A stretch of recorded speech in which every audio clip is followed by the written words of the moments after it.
yung lumang katawan ni Mama Mary ay binago at ginawang glorified body tulad ng katawan ng kanyang anak para, ayon sa teaching ng Catechism, to be fully conformed to the image of her son. May kasabihan po tayo mga kapatid, mga kaibigan, ignorance of the Bible is ignorance of Christ. Ang tanong para sa atin sa araw na ito ay babasahin ni kapatid na Brother Everjan Navia. Galing po ito ni Sister Lysel June Pulido. Good afternoon, Father Darwin. Magtatanong lang po ako. Dahil di ba sa ating pananampalataya ay may assumption of Mary sa 4 dogmas niya at iniakyat siya sa langit sa kaluluwa at katawan. Pero sabi ng iba na lumabag sa doktrina na gagamitin nila ang unang Korinto, Kapitulo 15, versikulo 50 na ito ang sabi. What I am saying, dear brothers and sisters, is that our physical bodies cannot inherit the kingdom of God. These dying bodies cannot inherit what will last forever. Paano po ba ito sasagutin, Padre? Yan lang po at maraming salamat po. God bless and more power. Ito po ang katanungan, Brother Lord. Maraming salamat sa napakagandang tanong. Sa ngalan ni Father Darwin, sasagutin natin ang tanong na ito. Mga kapuntos, ang na-quote ng ating questioner ay 1 Corinthians 15:50 na ayon sa kanila, hindi maaaring dalhin sa langit si Mama Mary kasi meron siyang katawan at dugo. Pero ano ba ang tinuturo ng ating simbahan tungkol sa Assumption of Mary? Babasahin natin sa CCC 966. Finally, the Immaculate Virgin, preserved free from all stain of original sin, when the course of her earthly life was finished, was taken up body and soul into heavenly glory, and exalted by our Lord as Queen over all things, so that she might be more fully conformed to her Son, the Lord of Lords, the conqueror of sin and death. The Assumption of the Blessed Virgin is a singular participation in her Son's resurrection and an anticipation of the resurrection of other Christians. So, napakalinaw mga kapuntos na ang Assumption of Mary pala ay ginawa si Mama Mary ng Diyos na glorified. Ayon sa sinasabi ng ating doktrina, she might be the more fully conformed to her Son. Magiging fully conformed, katulad siya ng kanyang anak, ang ating Panginoong Hesukristo. At sabi din dito, was taken up body and soul into heavenly glory. So, naging glorified pala ang kanyang katawan at ang kanyang kaluluwa doon sa langit. Kaya mga kapuntos, ang katawang dinala ng mahal na Birhen Maria ay hindi na yung corruptible body. Ibig sabihin, ang kanyang katawan ay nabago. Binago ito upang makapasok ito sa kaharian ng langit. Ang tanong ng ating kaibigan ay ibinatay sa unang Korinto 15:50. Ang sagot diyan ay nasa following verse lang. 1 Corinthians chapter 15 verse 51 to 54. Pakibasa, Brother Everjan. Ito ang nakasulat. Isang hiwaga ang sinasabi ko sa inyo, hindi lahat tayo ay mamamatay, ngunit lahat tayo ay babaguhin. Sa isang sandali, sa isang kisap mata, kasabay ng huling pag-ihip ng trompeta. Sapagkat sa pagtunog ng trompeta, ang mga patay ay muling bubuhayin at di na muling mamatay.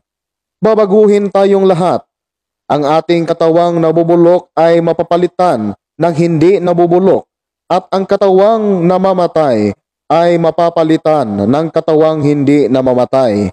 Kapag ang nabulok ay napalitan na ng di nabubulok at ang may kamatayan ay napalitan na ng walang kamatayan, matutupad na ang sinasabi sa kasulatan na lupig na ang kamatayan, lubos na ang tagumpay. Okay, so sinagot na pala ni San Pablo, ano ang solusyon upang makapasok ang katawan ng ordinaryong tao doon sa kaharian ng langit?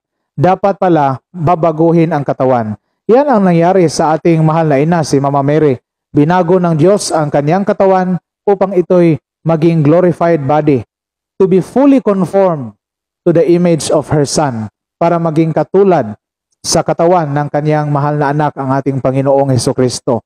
Yan din ang tinutukoy ni San Pablo sa kanyang sulat o liham sa mga taga-Filipos, chapter 3, verse 21. Ito po ang nakasulat. Sa pamamagitan ng kapangyarihang ginamit niya sa pagpapasuko sa lahat ng bagay, ang ating katawang lupa na may kahinaan ay babaguhin niya upang maging maluwalhating tulad ng kaniyang katawan. So, napakalinaw mga kapuntos na ang katawang lupa pala na may kahinaan ay babaguhin niya tulad ng maluwalhating katawan ng ating Panginoong Hesukristo. So, yan ang nangyari sa katawan ni Mama Mary.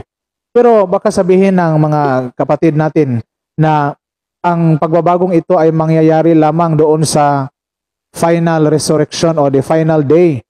Mga kapuntos, hindi lahat dahil merong mga instances sa Bible na yung mga banal ay nabuhay na maguli at nagkaroon sila ng bagong maluwalhating katawan. Basahin natin sa Matthew chapter 27 verse 51 to 53. Ito po ang nakasulat. Biglang nahati ang tabing ng templo mula sa taas hanggang sa ibaba. Nayanig ang lupa at nabiyak ang mga bato.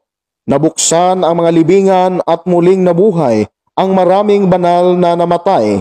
Lumabas sila ng libingan at nang muling mabuhay si Jesus, sila'y pumasok sa banal na lungsod at dooy marami ang nakakita sa kanila. So, napakalinaw mga kapuntos na meron na palang mga banal na nabuhay na maguli ayon sa kapangyarihan ng ating Panginoong Diyos.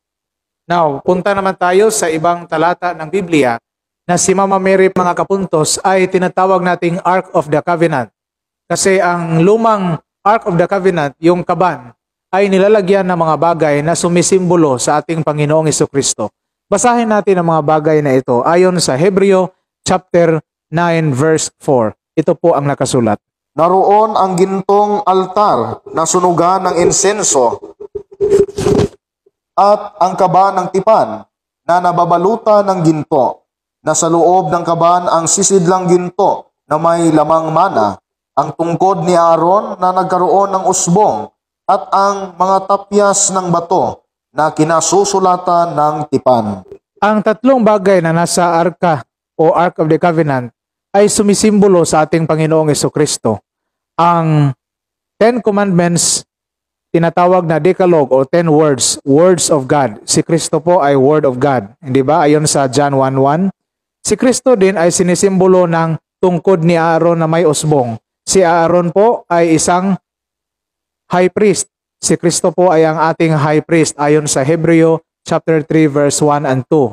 At saka nandoon din sa loob ng arka o kaban ng tipan ang mana o tinapay galing sa langit. Si Kristo ang tunay na tinapay na nagmula sa langit, the bread that came down from heaven. So ang Ark of the Covenant sa Old Testament ay sumisimbolo din sa kinalalagyan ng ating Panginoong Hesukristo sa New Testament. Saan po nailagay ang ating Panginoong Hesukristo nung siya bata pa? Sa sinapupunan ni Mama Mary. Kaya si Mama Mary ay Ark of the New Covenant. Kaya nung si Kristo ay nabuhay na mag-uli at pumanhik sa langit, ano ang nangyari sa kaniyang kaban o arka na si Mama Mary? Merong propesiya tungkol diyan mga kapuntos. Basahin po natin ang Salmo chapter 132 verse 8. Arise, O Lord, come to your resting place, you and your mighty ark. So napakalinaw mga kapuntos na arise, O Lord, be resurrected. Mabuhay ka maguli at bumalik ka sa iyong tahanan, sa iyong resting place. Ikaw and the ark of your might or your mighty ark. So, kasama pala ni Jesus Christ doon sa langit ang kanyang ark. At hindi po ito kaban kundi tao. Ito po si Mama Mary. Mababasa po natin ang dagdag na pruweba dyan mga kapuntos sa Revelation chapter 11 verse 19 at saka sa Revelation chapter 12 verse 1 and verse 5. Ito po ang sinasabi. At nabuksan ang templo ng Diyos sa langit at nakita ang kaban ng tipan sa loob nito. Pagkatapos ay gumuhit ang kidlat, dumagundong ang kulog, narinig ang malalakas na ingay, lumindol at umulan ng yelo. Kasunod nito ay lumitaw sa langit ang isang kakaibang palatandaan, isang babaeng nadaramta ng araw at nakatuntong sa buwan. Ang ulo niya ay may koronang binubuo ng 12 bituin. Ang babae ay nagsilang ng sanggol na lalaki, ngunit may umagaw sa bata at dinala ito sa Diyos sa kaniyang trono. Ang sanggol na ito ang itinakdang maghahari sa lahat ng bansa sa pamamagitan ng tungkod na bakal. So, klaro po mga kapuntos na nabuksan ang templo ng langit at nakita doon ang kaban ng tipan. Pero nililinaw sa next verse kasi after verse 19 ng chapter 11 ng pahayag ay Revelation 12 na, verse 1. At ayon sa 12:1 ng Revelation, nandoon pala ang babae na dinaramtan ng araw at nakatuntong sa buwan at may korona na 12 bituin. Sino po ba ang babaeng ito? Nililinaw din sa verse 5, siya pala ang ina ng batang lalaki na magiging hari sa buong sanglibutan. Ito po ang ating Panginoong Hesukristo. So, napakalinaw mga kapuntos na nandoon pala sa langit ang mahal na Birhen Maria, body and soul, yan po ang tinatawag nating assumption. At sa sagot natin sa katanungan, hindi pala ordinaryong katawan ang dinala doon, kundi yung lumang katawan ni Mama Mary ay binago at ginawang glorified body tulad ng katawan ng kanyang anak para, ayon sa teaching ng Catechism, to be fully conformed to the image of her son. Yan po ang ating sagot sa magandang katanungan ng ating kapuntos. Maraming salamat. God bless you all.